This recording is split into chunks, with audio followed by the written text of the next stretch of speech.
Hi everybody, Ricky here. Today I'm going to take a look at the Sega Genesis and its peripherals, the Sega CD and the 32X. Let's start with the Genesis here. This is the Model 2 unit, and that's the way it came.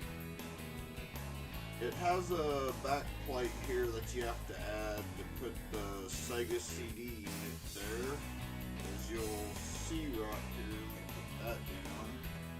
This is the Sega CD Model 2 unit by itself. Here is the back of the unit. And here's the other part of the unit with some stereo jacks. Input jack for the AC adapter to DC. There's the input port that mates up with the Sega Genesis. And what I like about this system is the Model 2 has this top loader on it. The Model 1 had a front loader, so if the motor got messed up to open the door, then it would get stuck, whereas this one, it has a door that opens right there. The only thing is this tab gets messed up on there, then it won't want to stay shut, so you'll have to tape it down. But if you hold this button down like that, and when you close it and then release it, it'll keep that plastic tab good indefinitely. This is a original system from '93, and so is the Genesis here. I'm gonna go ahead and put that back on there. So you just slide it right in there, and you got a whole unit there now. And then later on in '94, they came out with this 32-bit piece, which this is the rarest part of the add-on attachment. 32X. They made close to 750,000 of these worldwide, so these are very rare, hard to find, but there's still quite a few that work that are on eBay. Most of them are loose like this and don't come with any cables or power adapters, but the power adapter is basically the same thing as the Sega Genesis adapter. And then you'll need this adapter plate to put on there. If you don't have one, a lot of aftermarket places sell it. You just slap that on there like that and plug it right in there to the top, and then now you got a whole unit there. Only thing that's kind of a pain is each add-on plus the system needs its own adapter, so you're dealing with like 3 adapters on there. But if you get some power strip extension or some extension cords with multi-prongs on there, you can use that. This adapter here bridges the Genesis to this co-processor in this 32X unit to make the 32-bit, and then it has the outage, like you plug in the regular adapter, and that's how it works on that. This came with original controllers with the 3 buttons, and they had 6 buttons as an option. Somewhere I got a 6-button adapter, a 6-button controller here, but I don't know where I'll put it, so I'll take a look at it another time. This was the pack-in game, Sonic 2, that came with it. I wanted the Ultra Beast game, so I also picked that up off eBay, because, you know, that one's a really great game. It was out in the arcade. When I bought that, they had Sonic 2, and this was a great game too that came out. It was free if you mailed off for it, so I mailed off for it and got it in the mail for free. I wanted to have the original Sonic game, so what I did is I got one of these 6-pack games, which includes Sonic the Hedgehog, Golden Axe, Streets of Rage, Return to Shinobi, Columbus, and Columbus, and Super Hang-On. So it was a deal because it was about the same price as just buying Sonic, so I got that instead. Miss Pac-Man, great little game to play on every system. Beavis and Butthead, which I showed you on another video, just as an extra.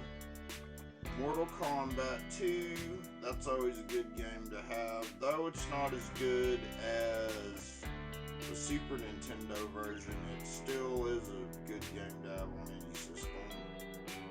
Ultimate Mortal Kombat 3, so you have all the characters and everything you can get for the Mortal Kombat series. Terminator 2, which was a really good game in the arcade by Sega, and it's also good on the home port. Recommend playing that. Lethal Enforcers, that's a good game, very fun to play. It's also on the Sega CD.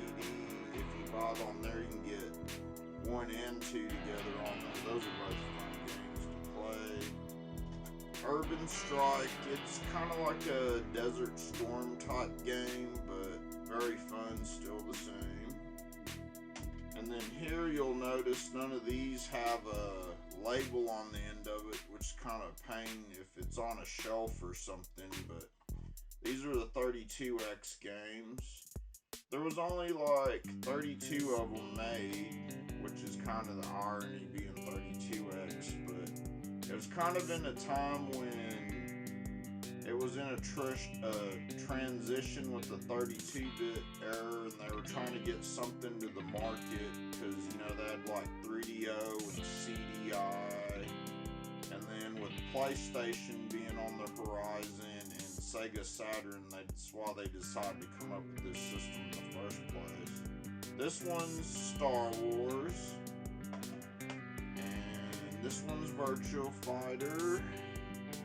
Those were always fun in the heyday. The polygons, though, they look kind of, you know, dated to this day now compared to the new games. Doom, which, you know, has been ported to everything under the sun, including graphing calculators that plenty of people have played, like in class at school on their graphing calculator. Metalhead, it's kind of like a mech game. You get in a machine and you walk around. It's got arms and feet. You go just blasting around in a machine and stuff, walking through a, you know, world in like hundreds of years in the future. Virtua Racing, another one of those polygon games. Looks really old if you look at it now. It's blocky and all that. It's still something to play. Mortal Kombat 2, it's the 32X version, but it's really fun little game to play. And it is an upgrade. The soundtrack's better. The quality looks way better than it does on the Genesis. So I'd recommend, if you do have one, that you pick it up. And then I guess I have 2 copies of this Metalhead, because there's the other copy of that. I have 2 like games with clamshells. I have Lotus 2 here. Have the booklets in there and everything, and I had to get this for the system because that was the game of the heyday, was Street Fighter 2. So they're still making that. There's supposed to be a new Street Fighter coming out soon for all the new systems, so definitely looking forward to that. And then here is Pebble Beach Golf's link, though. What I did is I bought one of those flash carts from a website called Stone Age Gamer, and he gets them from a guy named Chris that makes them. I'll put a link in the description, but basically you plug in your SD card with your flashed carts, and then you just plug it into that, and you can play your games. Has a little toggle button to reset it. I bought one that just had like a board like this that didn't have the cart shells, so what I did is I just took this game as a donor cart because it was just real cheap off the internet for like $3. So I got that and then just did that. And basically you can flash all your games to it and play all the Genesis games. Another cool thing is you can flash the Sega Master System games to this, and they will run on here.